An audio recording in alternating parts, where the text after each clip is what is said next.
بسم اللہ الرحمن الرحیم الحمد للہ نحمده ونستعینه ونستغفره ونؤمن به ونتوکل علیہ ونعوذ باللہ من شرور انفسنا ومن سیئات اعمالنا من يهده الله فلا مضل له ومن يضلله فلا هادي له ونشهد أن لا إله إلا الله وحده لا شريك له ونشهد أن سيدنا ومولانا محمدا عبده ورسوله اللهم صل على سيدنا ومولانا محمد صلاة تحل بها العقد وتفرج بها الكرب اللهم صل على سيدنا ومولانا محمد صلاة تكون للنجاة وسيلة ولعلو الدرجات كفيلا اللهم صل على سيدنا ومولانا محمد صلاة تكون لك رضاء ولحقه أداء أما بعد فقال الله تبارك وتعالى بعد أعوذ بالله من الشيطان الرجيم قل أطيعوا الله والرسول وقال النبي صلى الله عليه وسلم لا يؤمن أحدكم حتى أكون أحب إليه من والده وولده والناس أجمعين۔ قابل صد احترام بزرگوں، بھائیوں اور دوستوں،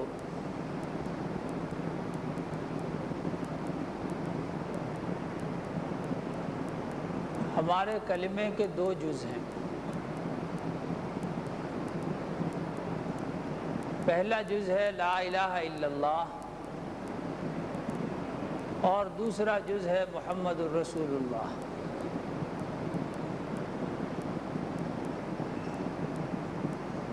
پہلا جز اسی طرح سے دوسرا جز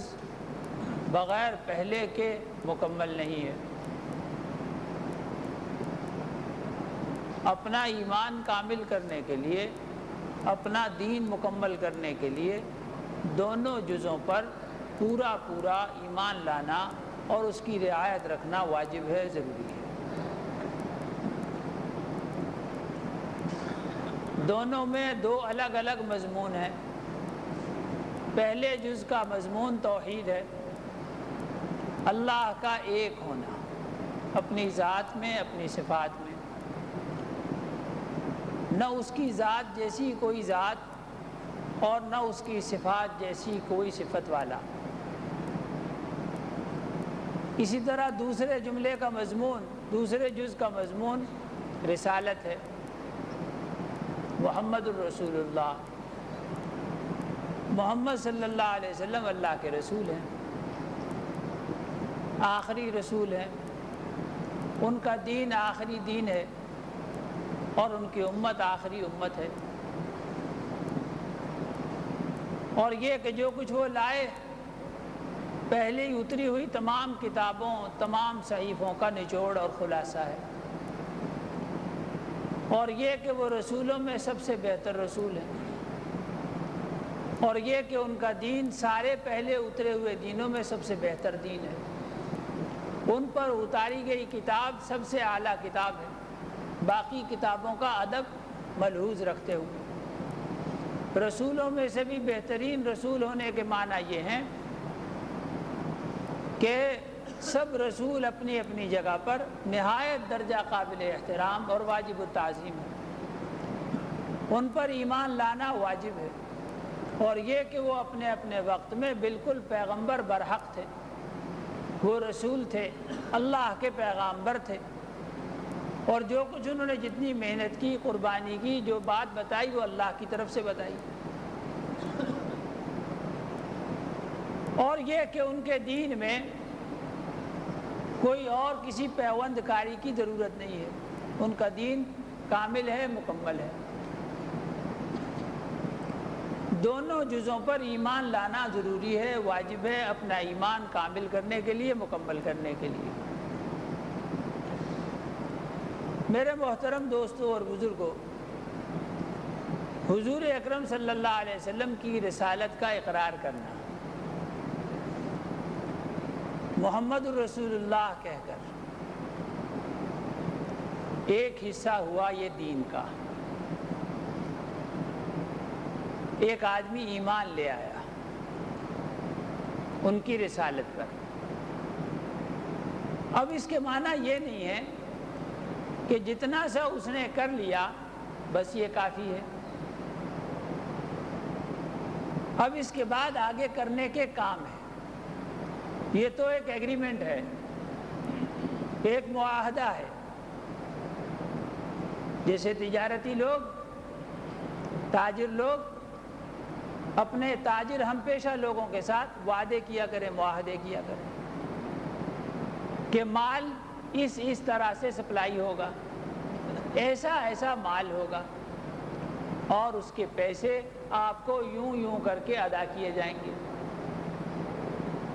اتنی پہلی قسط اتنی ہوگی، دوسری اتنی ہوگی، تیسری اتنی ہوگی، فلاں تاریخ میں ہوگی، فلاں تاریخ میں ہوگی، فلاں تاریخ میں ہوگی، اسی طرح سے بذریعہ فلاں ہوگی، مال پر شرطیں اور مال کی قیمت کی ادائیگی پر شرطیں، معاہدہ ہو گیا۔ لیکن کوئی کودن سے کودن آدمی بھی یہ سمجھتا ہے کیا کہ یہ معاہدہ تجارت ہے؟ تجارتی معاہدہ اسے ضرور کہا جا سکتا ہے، لیکن کیا یہ سب کچھ ہے؟ سب یہی ہو گیا کیا؟ بس اتنا ہی کام تھا؟ ایک تجارتی کمپنی کے ساتھ دوسری تجارتی کمپنی کا معاہدہ، ایک معاہدہ ہوا، 2 ہوا، 3 ہوا، باہر ملکوں سے لوگ آتے ہیں، یہاں کے لوگوں سے ملتے ہیں، یہاں کے لوگ باہر جاتے ہیں، وہاں کی کمپنیوں سے ملتے ہیں، معاہدے ہو گئے، بہت اچھے ہو گئے، بظاہر دیکھنے میں بڑے منافع بخش بھی ہو گئے، لیکن میرے دوستو کیا یہ معاہدہ ہی سب کچھ ہے؟ یہ اس کے بعد بہت سارا کام بھی کرنے کا ہے۔ یہ تو ابتدائی چیز تھی، ایک دروازہ تھا جس میں آپ داخل ہو گئے۔ اب اس کے بعد معاہدوں کا کام تو ایک دن کی بات ہوئی، اور ایک دن بھی کیا، جہاں تک بات چیت یا فائلوں پر دستخط کا تعلق ہے تو آدھا گھنٹہ لگے گا، گھنٹہ لگ جائے گا، 2 لگ جائیں گے، لیکن اس فائل کے اوپر عمل کرنے میں جو کام ہے، جو محنت ہے، اس کاغذ کو آپ کسی جگہ بیچنا چاہیں، اس کاغذ کی کوئی قیمت نہ ہوگی بظاہر، لیکن وہ کاغذ کے پیچھے کروڑوں کے معاہدے ہیں، اور اس پر عمل درآمد کے لیے پوری مشینری حرکت کرے گی، اس تجارتی کمپنی کی، وصول کرنے والی کمپنی کی، اور اس کے بعد بہت سارے حکومتی ادارے حرکت میں آئیں گے، بہت لمبا عمل ہوگا، اور تب جا کر کے وہ منافع جس کے لیے یہ ساری محنت کی گئی وہ حاصل ہوگا۔ دنیا کا منافع، عارضی منافع، کچھ معلوم نہیں، منافع آتا ہے یا خدا نخواستہ کوئی خسارے کی شکل بن جاتی ہے، منافع آنے کے بعد اللہ نہ کرے چوری کا شکار ہو جائے، ڈاکے کا شکار ہو جائے، اور یا یہ کہ منافع آنے سے قبل ہی یہ آدمی چلتا بنے دنیا سے، منافع یہیں کا یہیں اور یہ صاحب اپنا قبر میں، اور ایسا ہوتا ہی رہتا ہے۔ محض دنیا کا منافع، عارضی منافع، مٹی کے منافع، مٹی اور مٹی سے متعلقہ محنتیں اور ان کے منافع، ان کے پیچھے میرے دوستو معاہدے کے بعد لمبی محنت، عارضی اور وقتی نفع حاصل کرنے کے لیے، مٹی کا نفع حاصل کرنے کے لیے، یہ کس نے بتا دیا؟ اس کے بالمقابل کہ اللہ اور اس کے رسول صلی اللہ علیہ وسلم کے ساتھ محض ایگریمنٹ کافی ہے، محض معاہدہ کافی ہے، جس کے پیچھے کوئی کام نہیں، کوئی محنت نہیں، کوئی قربانی نہیں، کوئی جانفشانی نہیں، کچھ وقت نہ لگے، کچھ جان نہ لگے، کچھ مال نہ لگے، وہ یوں ہی چل جائے گا۔ میرے دوستو جب دنیا کی زندگی میں چھوٹے سے چھوٹا معاہدہ یوں نہیں چلتا تو یہ تو انسانی زندگی کا سب سے بڑا معاہدہ روئے زمین پر تجارتی کمپنیوں کے درمیان، صنعتی کمپنیوں کے درمیان اور زراعت پیشہ لوگوں کے درمیان، حکومتوں کے درمیان جتنے بھی معاہدے ہوتے ہیں، واللہ العظیم روئے زمین پر اور اس آسمان کے نیچے جتنے بھی وعدے اور معاہدے ہوتے ہیں، ان سب میں سب سے بڑا عہد اور معاہدہ یہی ہے۔ فیا سبحان اللہ، یعنی ہر وعدے کو پورا کرنے کے لیے، نبھانے کے لیے محنت ہے، اور یہ جو زمین آسمان کے درمیان ہونے والا سب سے بڑا معاہدہ، جس کی رسائی اور جس کا دائرہ کار صرف زمین نہیں ہے اور آسمان سے نیچے نہیں ہے، یہ زمین پہ بسنے والوں کا معاہدہ ہے آسمانوں سے اوپر رہنے والے کے ساتھ، آسمانوں سے اوپر رہنے والوں کے ساتھ، اوپر کی دنیا کا معاہدہ۔ کام ہم یہاں کریں گے، منافع ہم وہاں لیں گے، اس کا اجر ہم وہاں لیں گے۔ اور میرے دوستو، اس کے پس پردہ یعنی کس نے یہ بات ذہنوں میں بٹھا دی کہ گویا محنت کرنے کی ضرورت نہیں ہے، خود بخود چلے گا۔ انا للہ و انا الیہ راجعون، کیا بودا مذہب ہے یہ، اور کیا بودا عقیدہ ہے یہ میرے دوست۔ کس نے بٹھا دی یہ بات ذہنوں کے اندر، اور اس کا کوئی وجود نہیں ہے کسی آسمانی کتاب میں، کسی کی تعلیم کا یہ حصہ نہیں ہے، محض اور محض شیطان کا دیا ہوا دھوکہ اور محض نفسانیت ہے میرے دوستو، دین کا اس سے کوئی تعلق نہیں، محض آرام طلبی،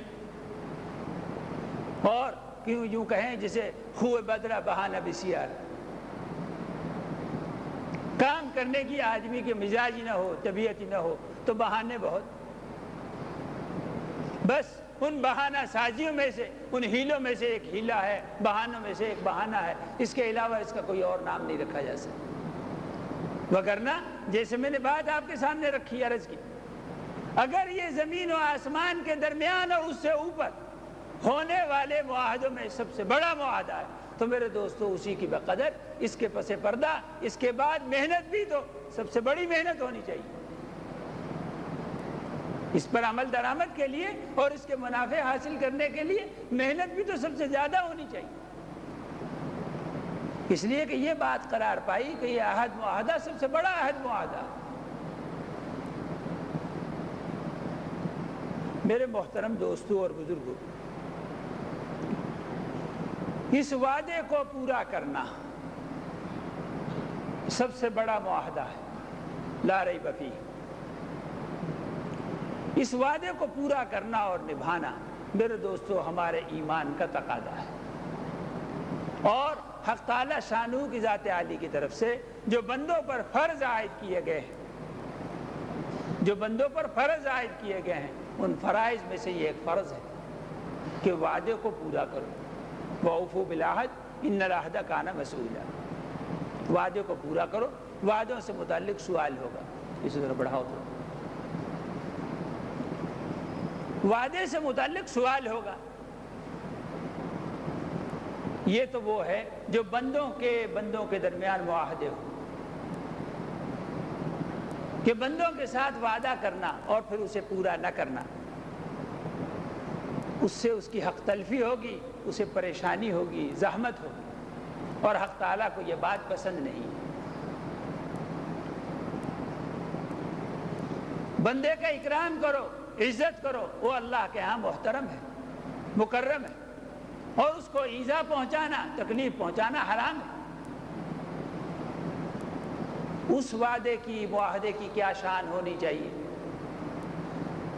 جو اللہ اور بندے کے درمیان ہو، اس وعدے کی پاسداری تو اس کی نسبت کروڑ گنا زیادہ ہونی چاہیے۔ اس وعدے کی تکمیل لا الہ الا اللہ محمد الرسول اللہ، میں نے عرض کیا یہ ایک وعدہ ہے، ایک معاہدہ ہے، ایک ایگریمنٹ ہے۔ اس وعدے کی تکمیل کے لیے آسان راستے دیے ہیں، آسان طریقے دیے ہیں،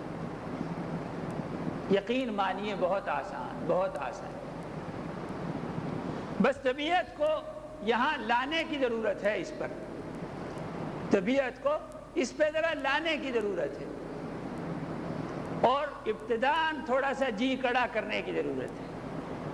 کچھ مشکل نہیں ہے۔ یرید اللہ بکم الیسر ولا یرید بکم العسر،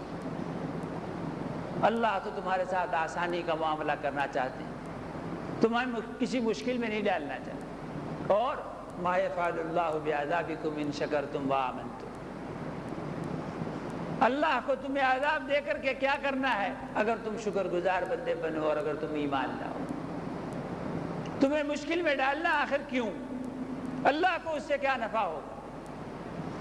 اللہ کو اس سے کیا فائدہ ہوگا؟ اس کی قدر و منزلت میں، اس کی عزت میں، اس کے مرتبے میں، اس کے جلال میں، اس کی حکومت میں کیا فرق پڑے؟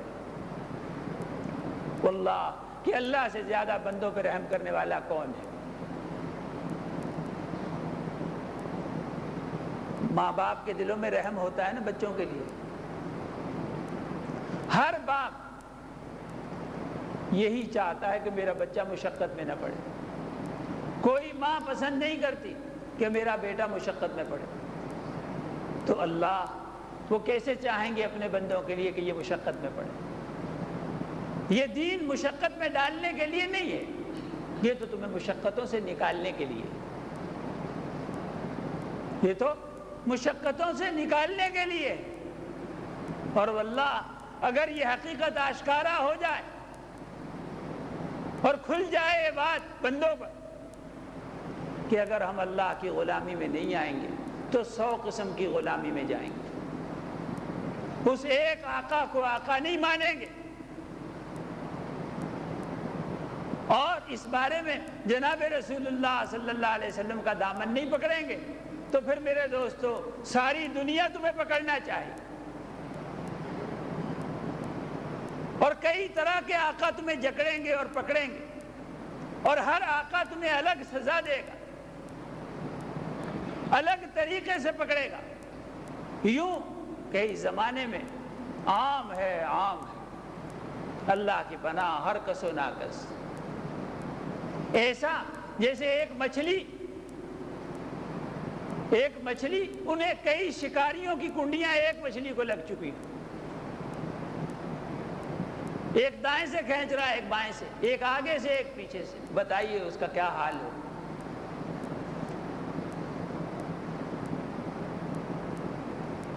ایک وہ ہو،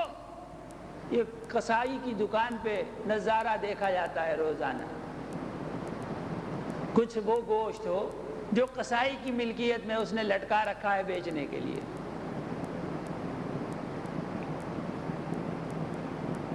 کسائی نے گوشت لٹکا رکھا ہے بیچنے کے لیے، اسے آپ نے کبھی نہ دیکھا ہوگا کہ کتے پڑ گئے ہوں، وہ ملکیت میں ہے باقاعدہ، کتے کی جرت نہیں ہے کہ وہ اسے لے لے، اس کی طرف لپکے یا بڑھے۔ کسائی سے گاہک لوگ گوشت لے رہے ہیں، اپنے اپنے لفافوں میں ٹوکریوں میں ڈلوا رہے ہیں، کتے کی یہ جرت بھی نہیں ہے کہ ان سے چھین لے۔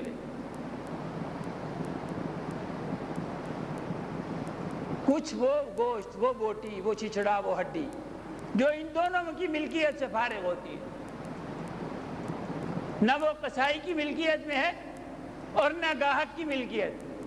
اور اسے یوں پھینک دیا جاتا ہے، اس پر کتوں کی لڑائی دیکھنے کے قابل ہو، ہر کتا اس پہ جھپٹ رہا ہے، میلو میلو میلو میلو،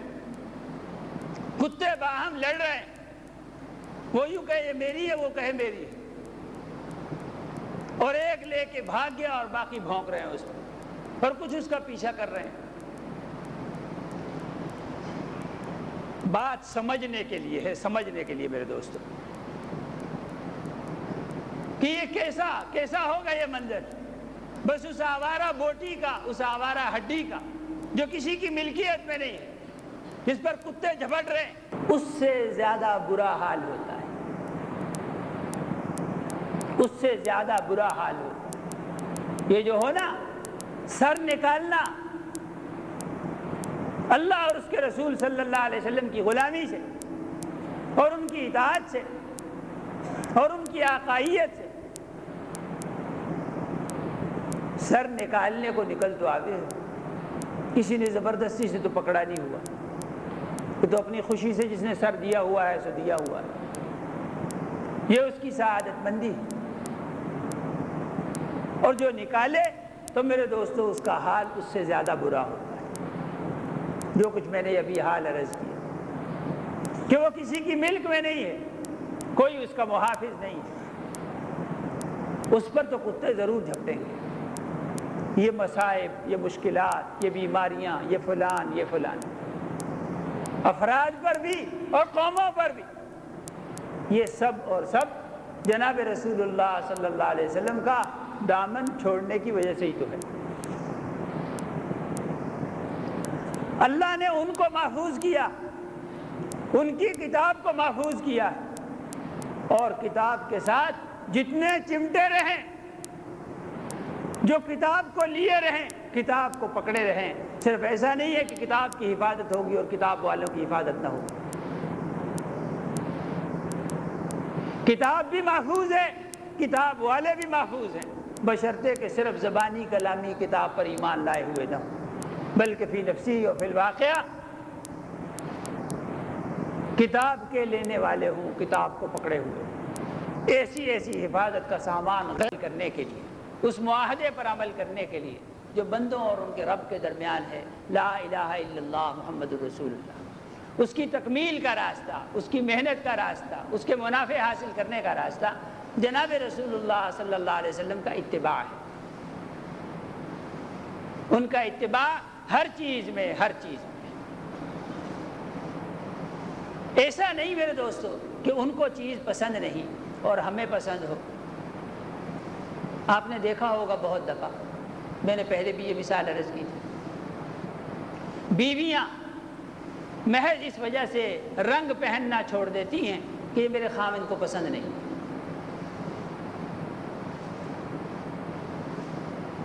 فلاں چیز وہ ہمارے گھر میں نہیں، حالانکہ جائز ناجائز کی بحث نہیں، حلال حرام کی بحث نہیں، کہ خاوند کو گھر کے مالک کو پسند نہیں اس لیے وہ گھر میں نہیں ہوگی۔ سالن بنانے کے طریقے، ایک ہی سبزی ہے، ایک ہی گوشت ہے، اس کے بنانے کے طریقے مختلف ہیں، لیکن یہ اس سے اگر پوچھا جائے کہ میں یہ کیسا بنایا، کہ ہاں وہ دوسری طرح کا بھی مجھے بنانا تو آتا ہے لیکن ہمارے میاں کو وہ پسند نہیں، اور یہ کہ ہمارے گھر میں وہی بنتا تھا، ہمارے گھر میں وہی بنتا تھا، پہلے میرے میکے گھر میں یہی بنتا تھا، اسی طریقے سے بناتے تھے، مگر چونکہ میرے میاں کو اس طرح پسند ہے اس لیے یوں بنایا جاتا ہے، یہاں ہمارے گھر میں اب یہی طریقہ ہو گیا۔ میرے محترم دوستوں اور بزرگوں، حضور پاک صلی اللہ علیہ وسلم کو وہ چیز پسند نہیں اور ہمیں پسند ہے، یعنی مطلب یہ ہوا کہ بیوی کو اپنے خاوند سے جتنی محبت ہے اور اس محبت میں وہ چھوڑے ہوئے ہے، وہ لباس نہیں پہنتی جو خاوند کو پسند نہیں، وہ کھانا اس طریقے سے نہیں بناتی جس طریقے سے خاوند کو پسند نہیں،